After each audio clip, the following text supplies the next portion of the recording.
한 영화 감독이 있었습니다. 데뷔작의 흥행 실패로 의기소침해 있던 이 감독은 절치부심하면서 두 번째 작품을 준비합니다. 이미 한 차례 고배를 마신 뒤라 어떤 배우를 출연시킬지에 대한 부담이 상당히 컸죠. 마음에 드는 배우가 꼭 한 명 있었지만 그 배우는 한창 유명세를 타고 있어서 한 차례 흥행에 실패했던 자기 작품에 출연해 줄지가 미지수였지요. 고민하다가 믿져야 본전이라는 생각으로 그 배우에게 시나리오부터 보냅니다. 그런데 그 배우에게서 예상치 못한 답변이 옵니다. 시나리오가 참 좋군요. 그런데 시나리오와 상관없이 감독님 작품이라면 무조건 출연하겠습니다. 감독은 기뻐하면서도 그 이유가 무척 궁금했죠. 알고 보니까 이 배우가 오래전에 감독과 한 차례 만난 적이 있었던 거예요. 1990년대 후반에 제작된 한 영화 오디션에 당시 무명이었던 이 배우가 지원했다가 떨어집니다. 여기저기 단역으로 출연하는 무명 배우들에게는 빈번한 일이었고 영화사로부터 아무런 연락이 없으면 당연히 떨어진 줄 알던 그런 시절이었지요. 그런데 유일하게 자기에게 직접 탈락 소식을 전해준 사람이 있었는데 그 시절 조감독이었던 지금의 그 감독이었다는 거예요. 아무개 씨, 연기는 너무 좋았습니다. 그런데 작품 성격과 맞지 않아서 아쉽지만 함께 할 수 없네요. 다음 기회에 꼭 같이 작품을 했으면 합니다. 이 짧은 이야기에 감동한 배우는 다음엔 반드시 저분과 함께 작품을 하겠다고 마음먹었던 거예요. 이때 시나리오를 보낸 사람이 지금은 너무나 유명한 봉준호 감독이고요. 그의 두 번째 작품 살인의 추억 시나리오를 보고 흔쾌히 출연한 배우는 우리가 너무나 잘 아는 송강호 씨입니다. 이처럼 한마디 말이 사람을 감동시키는 거예요. 하나님도 우리가 하는 말에 감동받으십니다. 이스라엘 백성들이 광야에서 제일 집중적으로 훈련받은 것 역시 말에 대한 것이라고요.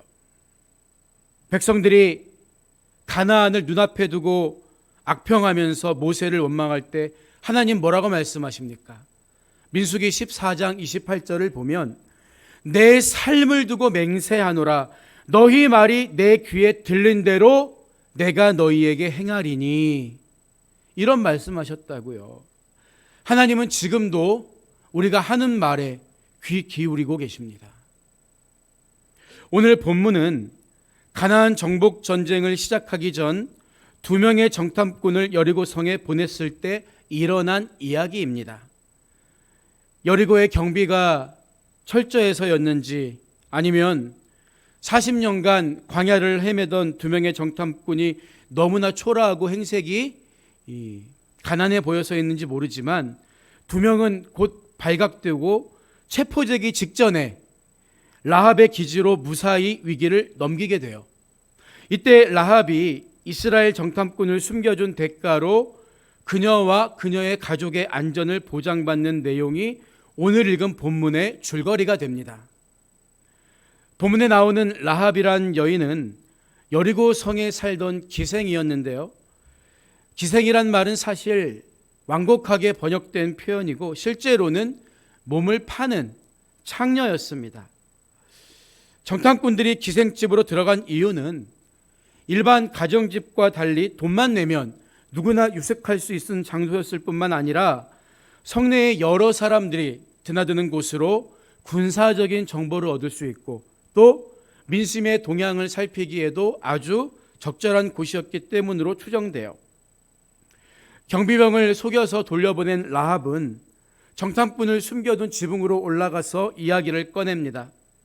본문 9절과 10절 말씀을 보면요, 우리가 너희를 심히 두려워하고 이 땅 주민들이 다 너희 앞에서 간담이 녹나니 이는 너희가 애굽에서 나올 때에 여호와께서 너희 앞에서 홍해 물을 마르게 하신 일과 너희가 요단 저쪽에 있는 아모리 사람의 두 왕 시혼과 옥에게 행한 일 곧 그들을 전멸시킨 일을 우리가 들었음이니라. 이렇게 말합니다. 그러니까 여리고성에 있던 사람들은 사실 이스라엘 군대를 두려워한 게 아니라 그 뒤에 계신 하나님을 두려워했다는 거죠. 왜 그렇습니까? 지금까지 하나님이 행하신 일에 대해 다 들었기 때문이에요.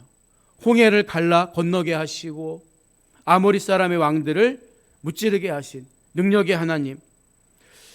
하지만 여리고성 사람들은 그 두려움의 대상이었던 하나님 앞에 두 손 들고 항복하고 돌아오는 대신 어떻게 합니까? 칼과 창을 들고 보초를 세우고 전쟁 준비를 하더라는 거죠. 여러분, 이것이 설명하기 힘든 인간의 완악한 마음입니다. 오늘날 복음을 듣는 사람들의 태도가 이것과 별반 다르지가 않아요. 죽음 이후에 대한 두려운 마음이 있으면서도 영원한 생명을 값없이 주는 천국 복음 듣는 것을 굉장히 손해보는 것처럼 여기고 있잖아요. 심지어 기독교인 중에서도 천국과 지옥 얘기는 그냥 단순한 비유요 상징이라고 이야기하는 사람들도 있어요. 그리고 대신 그 자리를 세상의 철학과 뉴에이지, 우상과 과학으로 무장하고 하나님께로 돌아오려고 하지 않습니다. 천국을 소망하지 않아요. 마치 하나님의 군대를 앞에 두고 헛된 결사항전을 준비하고 있었던 여리고 사람들과 똑같은 것이 오늘날 세상과 세상 사람들의 모습이라고요. 그런데 여러분, 한번 생각해 보세요. 사실 여리고를 정탐한 병사들은 여리고성 정복에 큰 영향을 미치지 못합니다. 왜냐하면 여리고는 군대의 힘이 아니라 하나님의 능력으로 무너졌기 때문입니다.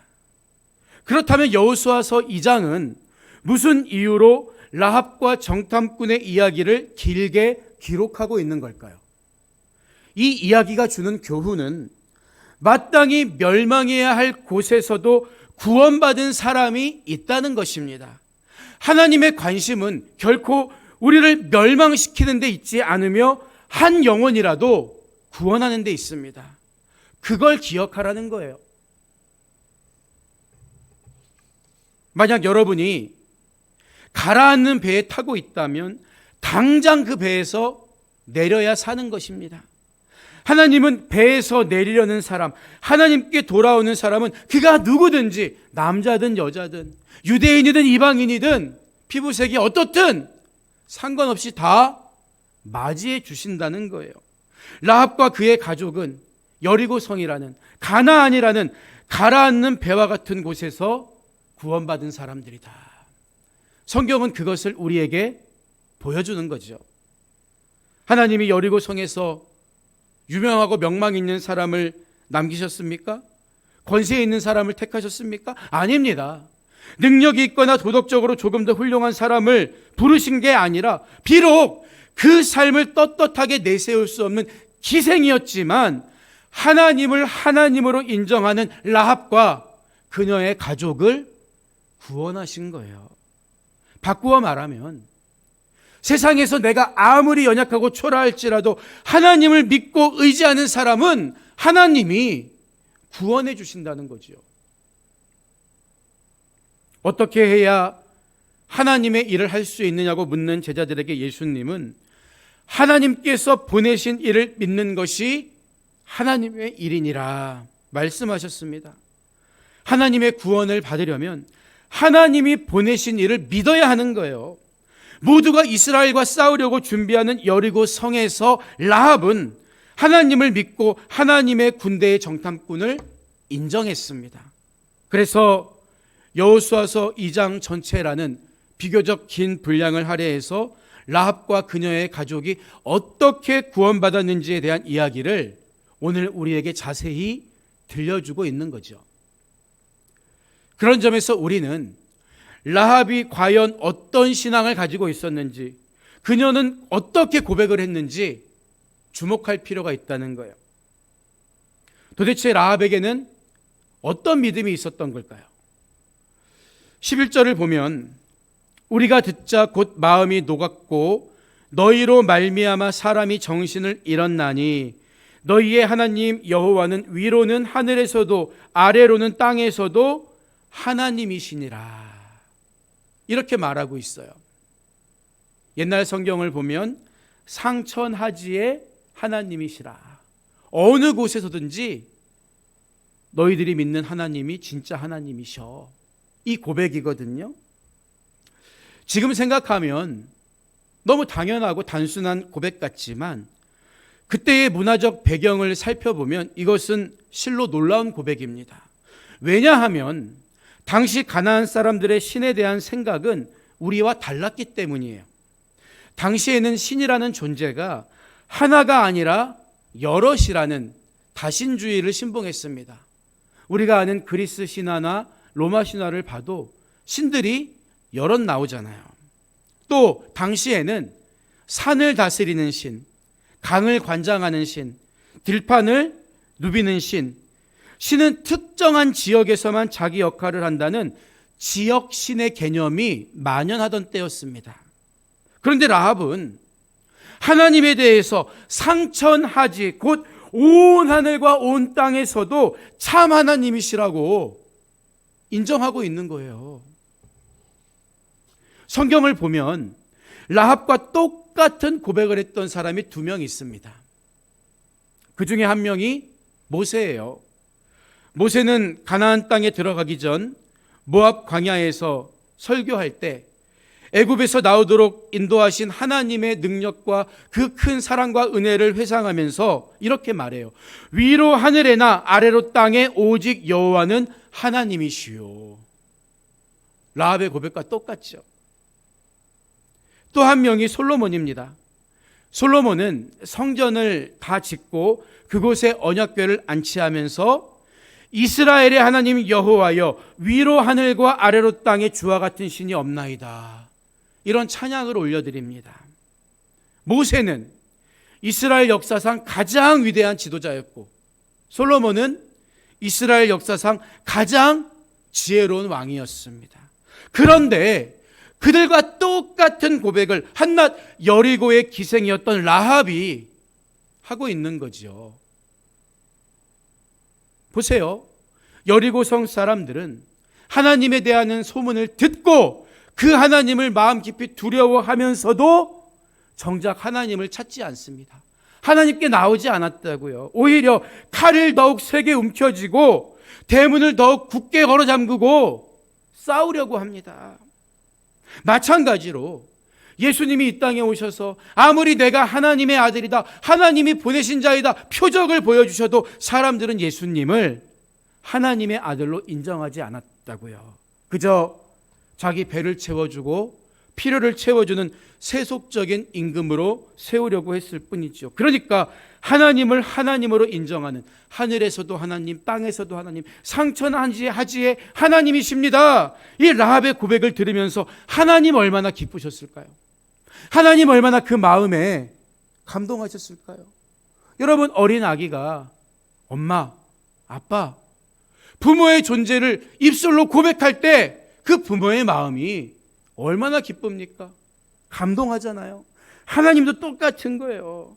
상천하지의 하나님만이 유일한 신이시며 우리의 찬양과 경배를 받기에 합당하신 분이십니다.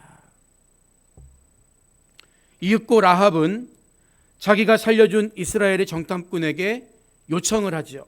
12절과 13절을 보면 그러므로 이제 청하노니 내가 너희를 선대하였은즉 너희도 내 아버지의 집을 선대하도록 여호와로 내게 맹세하고 내게 증표를 내라.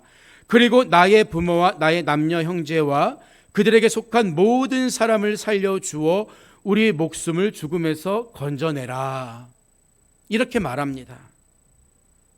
얼핏 보면 라합이 먼저 정탐꾼들의 목숨을 살려줬으니까 이번에는 정탐꾼들이 라합과 그 가족의 목숨도 살려줘야 하는 게 당연한 것처럼 생각되죠. 지금 이게 당연한 요구를 하고 있는 것 아닙니까? 하지만 이것은 그렇게 간단한 문제가 아니었습니다. 왜 그렇습니까? 하나님은 분명히 이스라엘 백성들에게 너희가 가나안에 들어가면 가나안의 모든 것을 다 진멸하라 명령하셨기 때문이에요. 모세 같은 위대한 지도자조차도 하나님께서 너는 가나안에 못 들어간다고 하시니까 정말 그 말씀대로 못 들어가게 되잖아요. 그런데 어떻게 일개 정탐꾼에 불과한 인간이 모든 것을 다 진멸하라고 명령하신 하나님 말씀을 거슬러서 누군가를 살려준다는 약속을 임의로 할 수가 있겠냐는 거죠. 그래서 14절을 보면 그 사람들이 그에게 라합에게 이르되 내가 우리의 이 일을 누설하지 아니하면 우리의 목숨으로 너희를 대신할 것이요 여호와께서 우리에게 이 땅을 주실 때에는 인자하고 진실하게 너를 대우하리라. 이런 대답을 합니다. 여기서 정탐꾼들이 우리의 목숨으로 너희를 대신할 것이라고 한 말을 주의 깊게 볼 필요가 있어요. 이 말의 의미는 여리고의 모든 생명을 죽이는 것은 하나님의 명령에 의한 것이기 때문에 내가 너희들 생명을 살려주겠다고 확답하는 것은 내 권한 받기라는 거예요. 하지만 만약에 여호수아가 이것을 허락하지 않을 경우에는 너희 생명 대신 내 생명을 내주는 한이 있더라도 반드시 은혜는 갚을 것이다. 강한 의지가 담겨 있는 말이죠. 왜? 너무 고마우니까, 마음이 감동했으니까. 2006년에 개봉했던 윌 스미스 주연의 행복을 찾아서란 영화가 있었어요. 굉장히 감동 깊게 본 영화였는데 잘못된 투자로 인해 빈털터리가 된 주인공이 5살짜리 아들과 함께 노숙자 쉼터를 전전합니다. 어렵게 증권사 인턴에 들어가지만 20명 중 단 한 명만 정직원이 될 수 있었죠. 그러던 어느 날 찻길에 서 있는데 사장이 택시를 타야 하는데 지갑을 두고 왔다면서 $5만 빌려달라고 합니다. 겨우 $5였지만 그에겐 지갑에 있는 $15가 전부였죠. 잠시 망설이던 그는 $5를 꺼내서 사장에게 건네주죠. 그리고 나중에 정직원으로 채용됩니다. 물론 돈을 빌려준 이유 때문만은 아니겠죠. 하지만 분명한 것은 사장이 돈을 빌려준 그의 호의를 기억했다는 것입니다. 감동했겠죠. 우리가 사람의 마음을 감동시켜도 보답이 있습니다. 하물며 하나님의 마음을 감동시켜드리면 얼마나 놀라운 보답이 있을까요?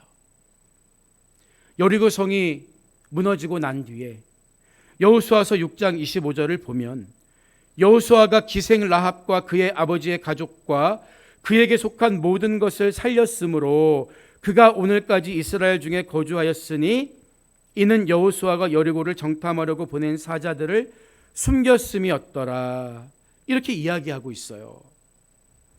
무너진 여리고 성에서 상천하지의 하나님을 입술로 고백하며 하나님을 감동시켜 드렸던 라합과 그녀의 가족은 구원받았다는 거예요. 그런데 신약에 이르러서 마태복음을 보면 더 놀라운 이야기가 기록되어 있습니다. 마태복음 1장에는 예수님의 족보가 기록되어 있는데요. 마태복음 1장 5절 이하를 보면 살몬은 라합에게서 보아스를 낳고 보아스는 루색에서 오벳을 낳고 오벳은 이새를 낳고 이새는 다윗 왕을 낳으니라. 이렇게 말하고 있다고요.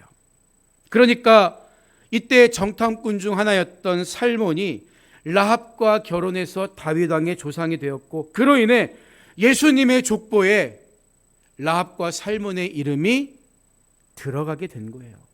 여러분, 우리 입술의 언어가 이렇게 중요합니다. 하나님은 위로는 하늘에서도 아래로는 땅에서도 하나님이십니다. 우리의 모든 생사화복을 주장하는 창조주십니다. 이 고백으로 하나님을 감동시켜 드렸더니 하나님이 놀라운 은혜로 갚아주신 거예요. 여러분도 어떤 문제를 만나도 라합처럼 범사의 하나님을 인정하면서 하나님이 주시는 복과 은혜를 누리며 살아가시기를 주님의 이름으로 축복합니다. 오늘 말씀을 마무리합니다. 2차 대전 당시 독일의 나치에 의해 학살된 유대인은 약 600만 명에 달합니다. 유럽 전역에서 기차에 짐승처럼 실려서 끌려온 많은 유대인들이 아우슈비츠라는 감옥에 수감되죠. 그런데 죽음의 수용소였던 아우슈비츠로 향하는 철길 사진의 제목이 리크리트 마쉐이라고 말하고 있어요. 마쉐이란 히브리어로 우리말로는 여정을 의미합니다. 그러니까 아우슈비츠에서 일어났던 끔찍하고 슬픈 역사를 하나의 여정으로 바라보는 거예요.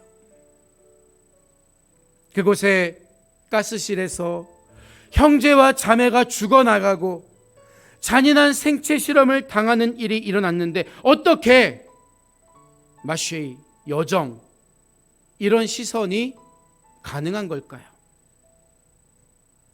죄로 깨어진 이 세상에는 온갖 부조리와 죄악과 죽음의 역사가 우리 곁에서 끊이지 않고 일어나기 때문입니다.